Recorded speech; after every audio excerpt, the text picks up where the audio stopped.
सल्लल्लाहु अलैहि वसल्लम ने हजरत आयशा सिद्दीक़ा से कम उम्र में निकाह किया था। आज के दौर में इस पर एतराज किया जा रहा है। तब सहाबा इकराम रज़ियल्लाहु अन्हुम ने आपसे सवाल किया, या रसूलल्लाह सल्लल्लाहु अलैहि वसल्लम, आप दुनिया में सबसे ज्यादा मोहब्बत किससे करते हैं? दुनिया की पूरी खवातीन का इल्म रखा जाए और दूसरे पर्दे में हजरत आयशा का इल्म रखा जाए तो हजरत आयशा सिद्दीक़ा रज़ियल्लाहु अन्हा का इल्म भारी होगा। अस्सलामु अलैकुम व रहमतुल्लाहि व बरकातुहू।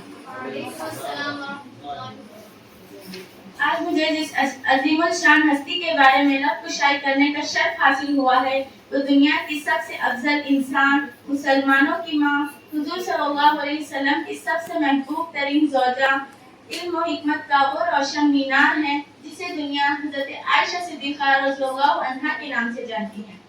मोहतरम सामईन, ग़ज़वा मुस्तलिक़ के वापसी के वक्त हज़रत आयशा रज़ियल्लाहु अन्हा का हाथ हो गया था तो आप रास्ते में ढूंढने के लिए रुक गई।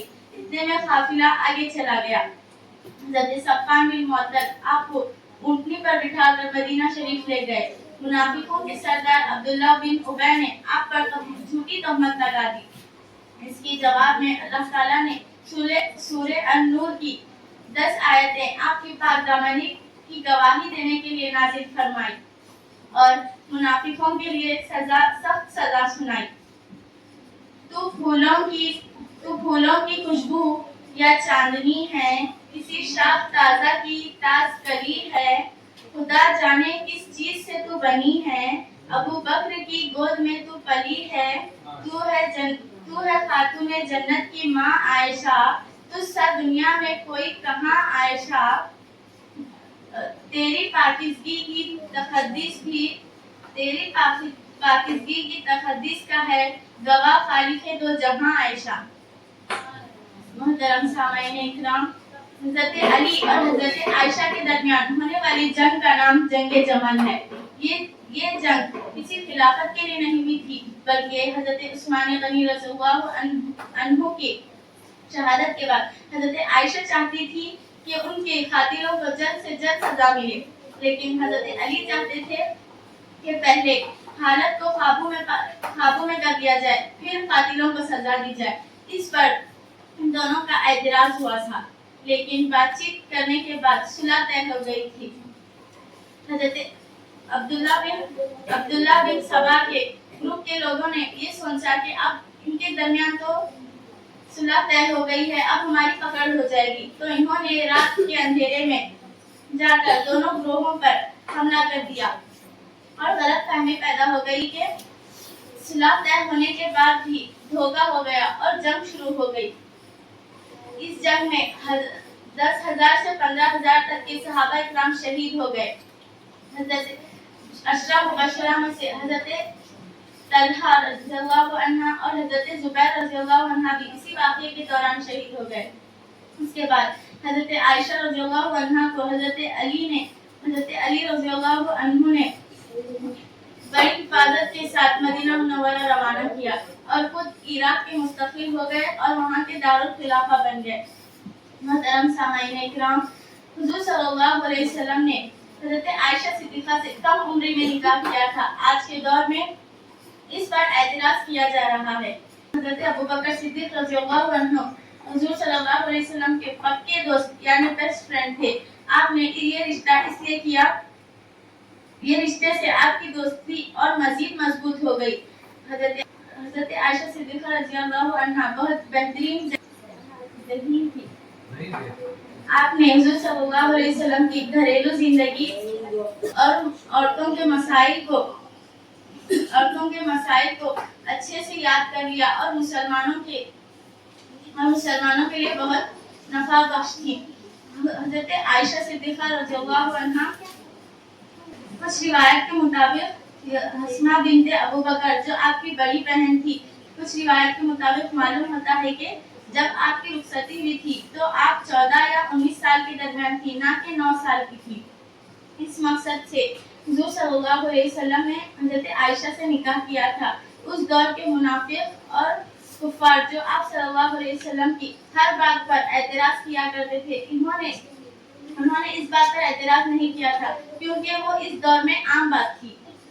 मोहतरम सामईन, حضرت عائشہ صدیقہ ایک مکہ مکرمہ کے ایک ایسے گھرانے میں پیدا ہوئی تھی جہاں کفر کا اندھیرا بھی داخل نہیں ہو سکتا تھا۔ آپ کے والد اسلام کے پہلے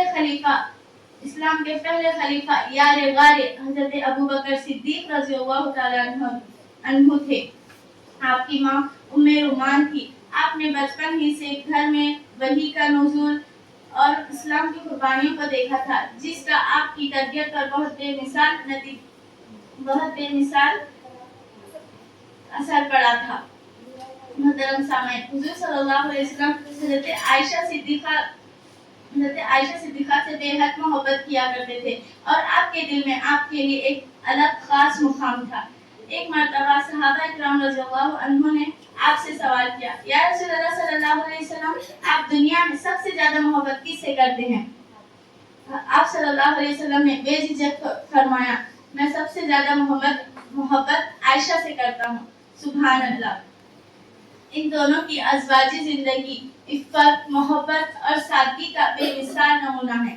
حضرت عائشہ صدیقہ فرماتی ہیں، ہمارے چھوٹے سے حجرے میں ایک چٹائی کے سوا کچھ نہ تھا، مہینوں تک چولہا نہیں جلایا جاتا تھا، پھر بھی ہم اللہ تعالیٰ کا اس حال میں بھی شکر ادا کرتے تھے۔ حضور صلی اللہ علیہ وسلم ہمیشہ آپ کا خاص خیال کیا کرتے تھے اور آپ کے ساتھ ہنسی مذاق بھی کیا کرتے تھے۔ حضرت عائشہ صدیقہ نہ صرف ایک مثالی بیوی تھی، نہ عبادت دار خاتون تھی، بلکہ آپ دنیا کی سب سے بڑی محدثہ، عالمہ اور فقہا بھی تھی۔ آپ نے حضور صلی اللہ علیہ وسلم سے 2210 احادیث روایت کیے۔ آپ دنیا کی سب سے چوہدی سب سے بہترین راوی کہلائی۔ جلیل القدر صحابی حضرت عمر فاروق رضی اللہ عنہ، حضرت عثمان غنی رضی اللہ عنہ کو جب کوئی مسئلہ پیچیدہ ہوتا اور الجھن میں پڑ جاتے تو آپ حضرت عائشہ کے حجرے کے پاس آ جاتے تھے اور آپ سے سوال کیا کرتے تھے۔ آپ ان کا بہترین سے بہترین جواب دیا کرتی تھی، جس سے آپ کو پورا مسئلہ سمجھ میں آ جاتا تھا۔ حضرت عائشہ صدیقہ نہ صرف قرآن مجید، حدیث وغیرہ کا علم حاصل تھا، آپ کو علم طب بھی بہت بہترین حاصل تھا۔ ایک قول ہے کہ ایک دنیا کی پوری خواتین کا علم رکھا جائے اور دوسرے پلے میں حضرت عائشہ کا علم رکھا جائے تو حضرت عائشہ صدیقہ رضی اللہ عنہا کا علم بھاری ہوگا۔ محترم سامعین، حضرت عائشہ صدیقہ کی خوش نصیبی کو تو دیکھیں کہ جب حضرت آپ صلی اللہ علیہ وسلم کا آخری ایام آیا تو آپ ہی کے حجرے میں تھے اور آپ ہی کی گود میں آپ نے پردہ فرمایا۔ آپ صلی اللہ علیہ وسلم کے پردہ فرمانے کے بعد تقریباً 40 سال تک آپ نے مسلمانوں کو علم دین سکھایا۔ بالآخر 17 رمضان المبارک 58 ہجری میں آپ اس دنیا سے پردہ فرما گئی۔ آپ کی قبر انور جنت البقیع میں ہے۔ محترم سامعین، آج ہم مسلمان عورتوں، بیٹیوں اور ماؤں کو حضرت عائشہ صدیقہ رضی اللہ عنہا کی سیرت کو دیکھتے ہوئے اپنے کام کرنے چاہیے اور ان کی سیرت پر عمل کرنا چاہیے، نہ کہ صرف دنیا کے فضول کاموں کی طرف چلنا چاہیے۔ ہم مسلمان عورتوں، بیٹیوں اور ماؤں کو حضرت عائشہ صدیقہ رضی اللہ عنہا کی سیرت کو دیکھتے ہوئے اپنے کام کرنے چاہیے اور ان کی سیرت پر عمل کرنا چاہیے، نہ کہ صرف دنیا کے فضول کاموں کی طرف چلنا چاہیے۔ آخر میں اللہ تعالیٰ سے دعا ہے کہ اللہ تعالیٰ ہمیں سننے سمجھنے سے زیادہ عمل کی توفیق عطا فرمائے۔ السلام علیکم ورحمۃ اللہ وبرکاتہ۔